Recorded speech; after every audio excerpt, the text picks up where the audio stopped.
شروع اللہ کے نام سے جو سب پر مہربان ہے، بہت مہربان ہے۔ صاد، قسم ہے نصیحت بھرے قرآن کی کہ جن لوگوں نے کفر اپنا لیا ہے وہ کسی اور وجہ سے نہیں بلکہ اس لیے اپنایا ہے کہ وہ بڑائی کے گھمنڈ اور ہٹ دھرمی میں مبتلا ہیں، اور ان سے پہلے ہم نے کتنی قوموں کو ہلاک کیا تو انہوں نے اس وقت آوازیں دیں جب چھٹکارے کا وقت رہا ہی نہیں تھا، اور ان قریش کے لوگوں کو اس بات پر تعجب ہوا ہے کہ ایک خبردار کرنے والا انہی میں سے آ گیا، اور ان کافروں نے یہ کہہ دیا کہ وہ جھوٹا جادوگر ہے۔ کیا اس نے سارے معبودوں کو ایک ہی معبود میں تبدیل کر دیا ہے؟ یہ تو بڑی عجیب بات ہے۔ اور ان میں کے سردار لوگ یہ کہہ کر چلتے بنے کہ چلو اور اپنے خداؤں کی عبادت پر ڈٹے رہو۔ یہ بات تو ایسی ہے کہ اس کے پیچھے کچھ اور ہی ارادے ہیں۔ ہم نے تو یہ بات پچھلے دین میں کبھی نہیں سنی، اور کچھ نہیں، یہ من گھڑت بات ہے۔ کیا یہ نصیحت کی بات ہم سب کو چھوڑ کر اسی شخص پر نازل کی گئی ہے؟ اصل بات یہ ہے کہ یہ لوگ میری نصیحت کے بارے میں شک میں مبتلا ہیں، بلکہ انہوں نے ابھی میرے عذاب کا مزہ نہیں چکھا۔ تمہارا رب جو بڑا داتا، بڑا صاحب اقتدار ہے، کیا اس کی رحمت کے سارے خزانے انہی کے پاس ہیں، یا پھر آسمانوں اور زمین اور ان کے درمیان ہر چیز کی بادشاہت ان کے قبضے میں ہے؟ پھر تو انہیں چاہیے کہ رسیاں تان کر اوپر چڑھ جائیں۔ ان کی حقیقت تو یہ ہے کہ یہ مخالف گروہوں کا ایک لشکر سا ہے جو یہیں پر شکست کھا جائے گا۔ ان سے پہلے نوح کی قوم، قوم عاد اور میخوں والے فرعون نے بھی پیغمبروں کو جھٹلایا تھا، اور قوم سمود اور لوط کی قوم اور ایکا والوں نے بھی۔ وہ تھے مخالف گروہ کے لوگ، ان میں سے کوئی ایسا نہیں تھا جس نے پیغمبروں کو نہ جھٹلایا ہو، اس لیے میرا عذاب بجا طور پر نازل ہو کر رہا۔ اور مکے کے یہ لوگ بھی بس ایک ایسی چنگھاڑ کا انتظار کر رہے ہیں جس میں کوئی وقفہ نہیں ہوگا، اور کہتے ہیں کہ اے ہمارے پروردگار، ہمارا حصہ ہمیں روز حساب سے پہلے ہی جلدی دے دے۔ اے پیغمبر، یہ جو کچھ کہتے ہیں اس پر صبر کرو، اور داؤد علیہ السلام کو یاد کرو جو بڑے طاقتور تھے، وہ بے شک اللہ سے بہت لو لگائے ہوئے تھے۔ ہم نے پہاڑوں کو اس کام پر لگا دیا تھا کہ وہ شام کے وقت اور سورج کے نکلتے وقت ان کے ساتھ تسبیح کیا کریں، اور پرندوں کو بھی جنہیں اکٹھا کر لیا جاتا تھا، یہ سب ان کے ساتھ مل کر اللہ کا خوب ذکر کرتے تھے، اور ہم نے ان کی سلطنت کو استحکام بخشا تھا اور انہیں دانائی اور فیصلہ کن گفتگو کا سلیقہ عطا کیا تھا۔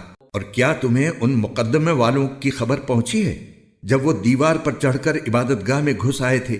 جب وہ داؤد کے پاس پہنچے تو داؤد ان سے گھبرا گئے۔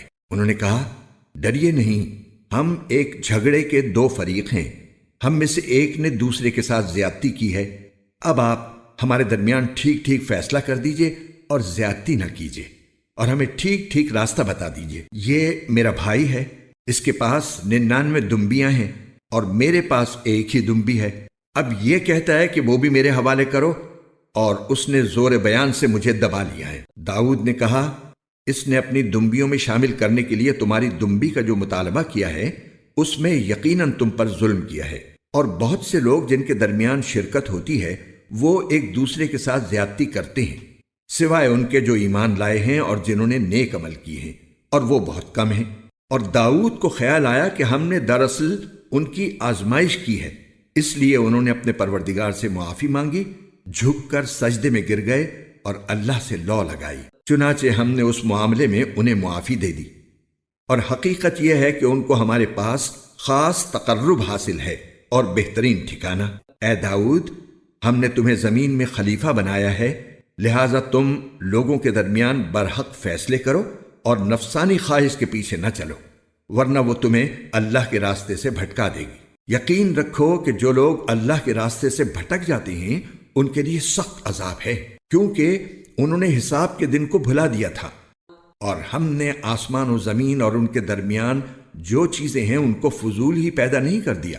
یہ تو ان لوگوں کا گمان ہے جنہوں نے کفر اختیار کر لیا ہے، چنانچہ ان کافروں کے لیے دوزخ کی شکل میں بڑی تباہی ہے۔ جو لوگ ایمان لائے ہیں اور جنہوں نے نیک عمل کیے ہیں، کیا ہم ان کو ایسے لوگوں کے برابر کر دیں گے جو زمین میں فساد مچاتے ہیں، یا ہم پرہیزگاروں کو بدکاروں کے برابر کر دیں گے؟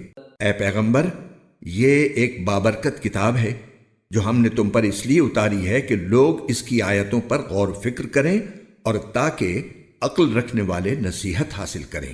اور ہم نے داؤد کو سلیمان جیسا بیٹا عطا کیا، وہ بہترین بندے تھے، واقعی وہ اللہ سے خوب لو لگائے ہوئے تھے۔ وہ ایک یادگار وقت تھا جب ان کے سامنے شام کے وقت اچھی نسل کے عمدہ گھوڑے پیش کیے گئے تو انہوں نے کہا، میں نے اس دولت کی محبت اپنے پروردگار کی یاد ہی کی وجہ سے اختیار کی ہے، یہاں تک کہ وہ اوٹ میں چھپ گئے۔ اس پر انہوں نے کہا، ان کو میرے پاس واپس لاؤ۔ چنانچہ وہ ان کی پنڈلیوں اور گردنوں پر ہاتھ پھیرنے لگے۔ اور یہ بھی واقعہ ہے کہ ہم نے سلیمان کی ایک آزمائش کی تھی اور ان کی کرسی پر ایک دھڑ لا کر ڈال دیا تھا۔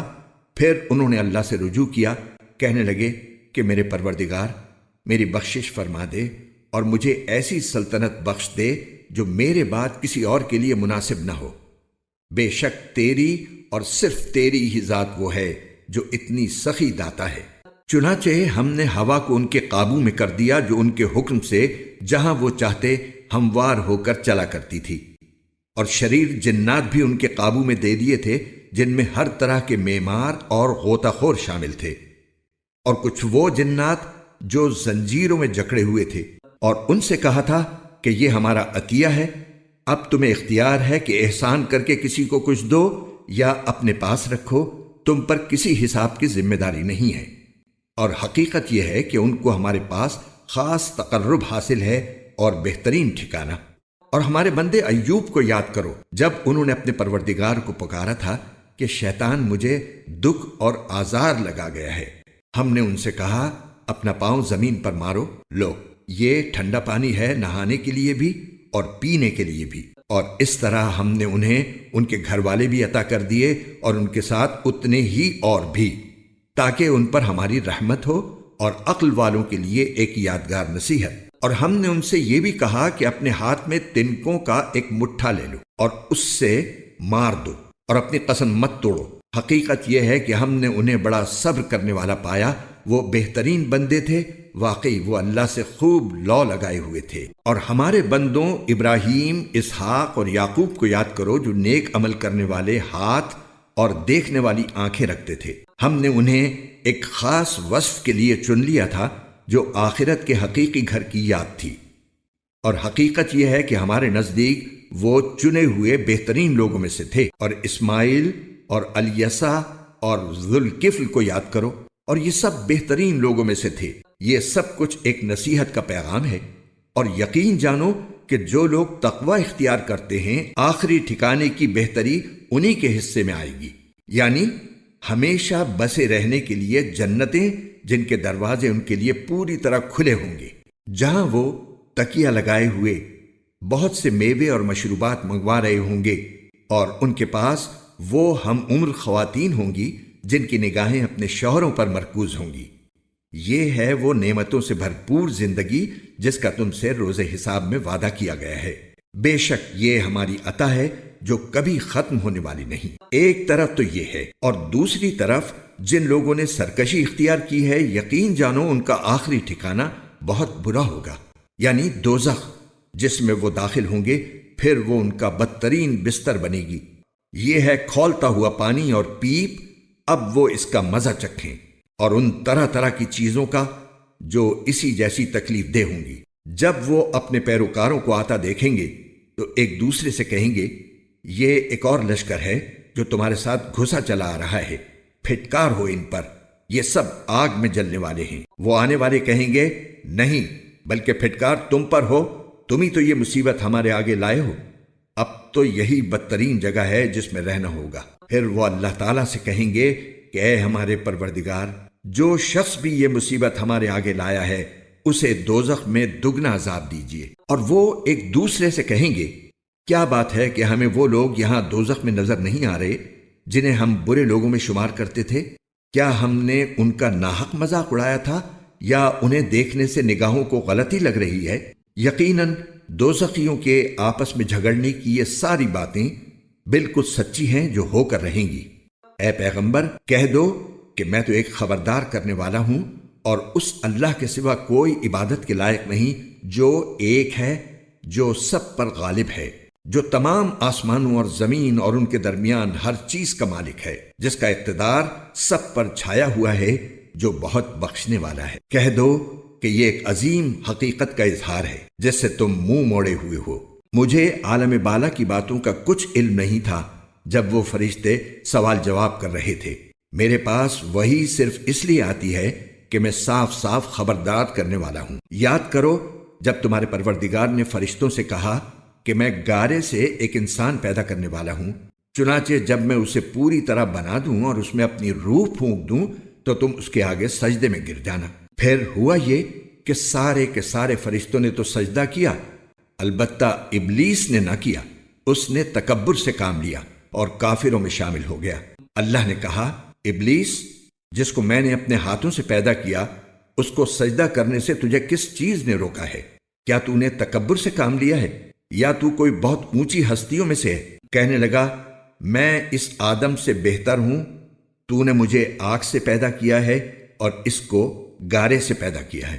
اللہ نے فرمایا کہ اچھا تو نکل جا یہاں سے، کیونکہ تو مردود ہے، اور یقین جان قیامت کے دن تک تجھ پر میری پھٹکار رہے گی۔ اس نے کہا، میرے پروردگار، پھر تو مجھے اس دن تک کے لیے جینے کی مہلت دے دے جس دن لوگوں کو دوبارہ زندہ کیا جائے گا۔ اللہ نے فرمایا، چل، تجھے ان لوگوں میں شامل کر لیا گیا ہے جنہیں مہلت دی جائے گی، لیکن ایک متعین وقت کے دن تک۔ کہنے لگا، بس تو میں تیری عزت کی قسم کھاتا ہوں کہ میں ان سب کو بہکاؤں گا سوائے تیرے برگزیدہ بندوں کے۔